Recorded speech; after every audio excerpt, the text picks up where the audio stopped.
This is the first installment of my new series called Dad Ruins Everything. Today, I ruin astrology. I'm going to start by filling in some of the gaps in your knowledge of the history of astrology. Astrology originated over 4,000 years ago in Mesopotamia, with the Babylonians believing that the stars and planets influenced human affairs.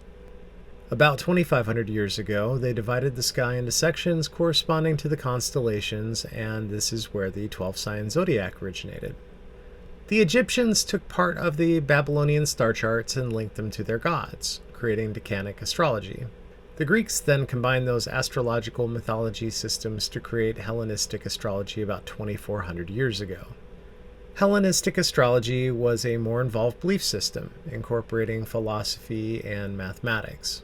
About 1900 years ago, Ptolemy wrote Tetrabiblos. This was a foundational astrology text covering mundane and natal astrology. Mundane astrology was used to predict the occurrence and outcomes of events like wars and disasters. Societally, this was super important because nobody wants to die. Natal astrology, on the other hand, is more or less the emergence of horoscopic astrology. This employed the use of the ascendant with the 12 celestial houses. A person's natal chart, derived from celestial positions at the time of birth, is the first occurrence of what most people think of when conceiving of modern astrology. To add a frame of reference, this is the same society that thought that lightning came from God throwing lightning bolts like javelins from the top of a mountain. How's that for ancient knowledge? Romans, by virtue of the reach of their empire, popularized astrology in the Western world. These beliefs were preserved and expanded through the Islamic Golden Age. Astrology was popular in medieval Europe, but declined during the scientific revolution. Weird how the popularity of astrology waned when we started to understand more and more about the world around us. But everybody loves a comeback. The 1800s saw an astrological revival with Western occult movements. In the 1900s, newspaper horoscopes simplified astrology and provided a reason to buy a new newspaper every day. Is it a problem if you have to reinvent a belief system over and over again to have it remain relevant? If not, which iteration is correct? Are any of them correct? Also, if the reinvention is to try and make it work better, why would you start with something that didn't work in the first place? These are the type of dad ruins everything questions that my family has to deal with from me all of the time. Just to reset, we've gone from using astrology to predict events, wars, plagues, droughts, and the fates of nations. Today, it's about personal growth, self-discovery, and psychological analysis. Quite a journey. Ancient astrology said that everything was fate, predetermined entirely by the stars. Today, it's about guidance, not destiny. Even the zodiac signs don't escape this reboot. Back in the day, the signs were secondary in importance to the positions of the planets. Today, we don't care much about the planets anymore, relying mostly on sun sign astrology. Why? Well, because it's easier to just remember what zodiac sign you are, silly. For what it's worth, I'm a Leo, which should tell you so much about me.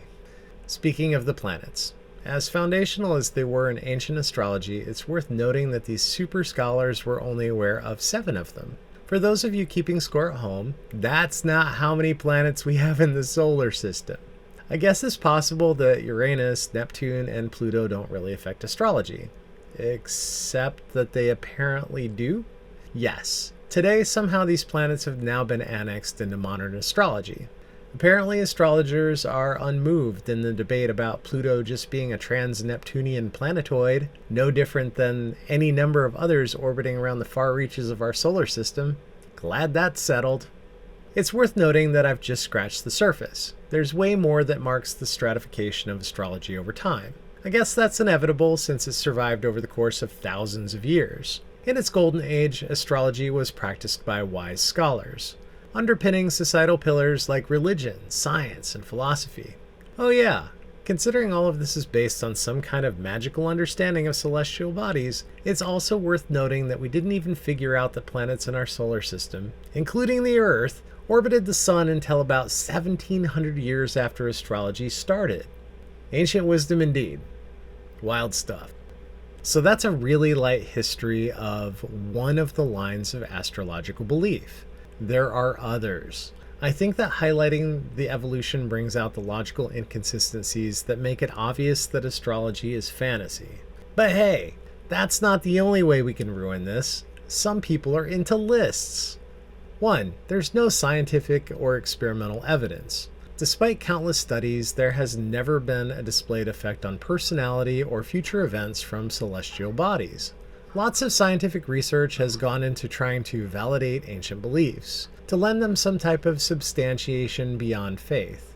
Regardless of if the aim was to validate or falsify astrology, no study has successfully demonstrated any accuracy in astrology.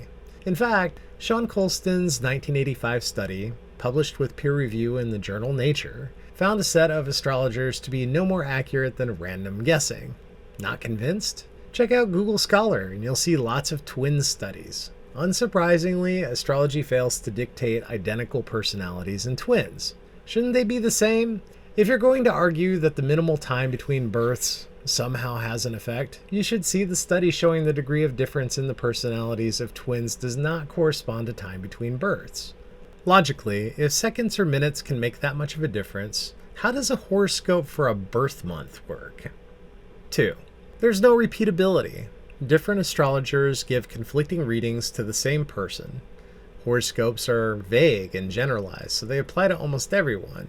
Also, look at horoscopes for the same sign on the same day from 2 different sources. They won't be anything alike. Which is right? You guessed it. Neither. 3. Precession of equinoxes. Due to changes in the Earth's rotational axis and the changing position of our solar system within the galaxy, the placement of constellations has shifted in the sky over time. If astrology was ever accurate, it wasn't. The star positions that astrology is based on have changed since its inception. For example, a person born under Aries today would have been born under Pisces based on celestial positions 2,000 years ago. That should change the astrological predictions, right? Right? 4. There's no mechanistic basis. There are no forces by which celestial bodies could influence human behavior at birth. Of the 4 fundamental forces, 2 of them work on atomic scale, and are therefore not at play with astrology. The other 2 forces, gravity and electromagnetism, are well understood and measurable. They also decrease by the square of distance, so celestial distances render them insignificant in their effect. Want to appeal to supernatural forces? Our current models account for the properties and behavior that we observe with matter and energy. The lack of gaps in our current understanding of these fundamental forces mean that there isn't really anywhere for the magic and fate of astrology to live. 5. Cultural and regional differences. There's Western astrology, there's Vedic astrology, there's even Chinese astrology. They are nothing alike, and they produce different predictions. Want to know which is right? None of them. 6. Confirmation bias. Part of the reason why this has been studied using scientific methods is that people's subjective conclusions are unreliable. People tend to remember accurate predictions and forget the inaccurate ones. I think you can see the problem here. If you want to know why the modern iteration of astrology is hanging in there, I can help to illustrate it with this statement. You aren't the most organized person, and you don't always properly prioritize your tasks, but you manage to get the most important tasks done on time. Self-doubt sometimes keeps you from following some opportunities or taking risks that are probably worth taking. Those are examples of Barnum statements, eliciting what's known as the Barnum or Fourier effect. The Barnum effect is named for P.T. Barnum, who once said that there's a sucker born every minute.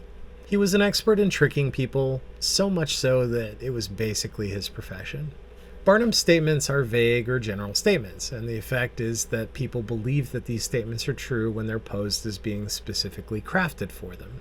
This was tested and verified by psychologist Bertrand Fourier in 1948. The study experimentally confirmed that people rated generic personality descriptions as highly accurate when the test subjects thought that the statements were specifically tailored for them. A quick search turned up dozens of confirmation studies, which points to consensus. This explains the accuracy of horoscopes, coarse-grained personality tests, and fortune readings. In the aggregate, people accept that these statements are true based on their wants, fears, and internal logic. These statements are usually constructed as mostly flattering or largely containing positive outcomes, while mixing in mild negatives to maintain a veneer of balance and plausibility. This generally works best if the source can be said to have special or magical knowledge. And hey, what's more special than the stars? Human brains generally look to categorize data and find patterns. These same brains aren't reliable at identifying the accuracy of the patterns, which is why we've developed scientific methods and mathematical analysis. Alarmingly, there are otherwise rational people that simultaneously insist that their interest in astrology is light and casual, but also that it's usually correct. If you didn't before, now you know why. Astrology wasn't accurate 4,000 years ago, and it's not accurate now. It serves the purpose of comforting people with information about the unknowable. Long ago, people with no understanding of earth sciences were trying to figure out the magic by which earthquakes, volcanoes, storms, and crops worked. For them, it was a matter of life and death. It's not satisfying to accept that potentially fatal events are more or less random. Today, the draw is a bit different. Will I be okay? Will I be happy, healthy, or successful? Incorrect predictions may feel better than knowing that almost everything that happens in this world is out of our control. It's not very empowering to know that the outcomes of most things are completely unrelated to how we act, what we do, or how we think. I guess one way to look at it is that it's massively disappointing for everyone, then and now, that astrological predictions are no more accurate than a magic 8-ball. I look at it differently, though. I prefer a belief system that's not rooted in so much predetermination. In the end, astrology is just fine if you regard it as fictional entertainment. Practically speaking, though, astrology predates biology, including genetics. It predates psychology, sociology. Astrology came about before we knew much of anything about anything. I hope astrology is sufficiently ruined for you, or for the someone you're going to forward this to. I have ideas about what I'd like to ruin in the future, but I'd also like to hear your ideas. If you found this video to be educational or entertaining and would like to see more like it, please like and subscribe. I'm just getting this thing started and I could really use your help. Feel free to suggest, argue, or whatever in the comments below. Thanks, and have an awesome day.